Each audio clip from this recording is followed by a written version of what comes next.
नमस्कार, माझं नाव शेफ पराग जोगळेकर आणि मी ठाण्याला सिझल देसी नावाचं एक रेस्टॉरंट चालवतो। नॉर्मली आपण विचार करतो की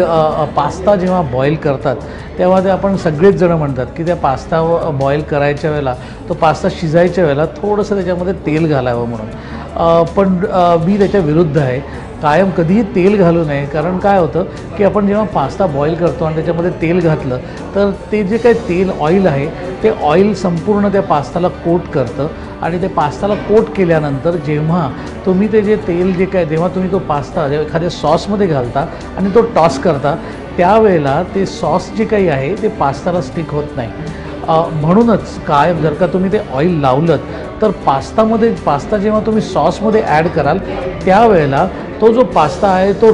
बॉइलिंग वॉटरमध्ये घालून मग सॉसमध्ये घाला, किंवा बॉईल करताना कधीही ऑइल घालू नका।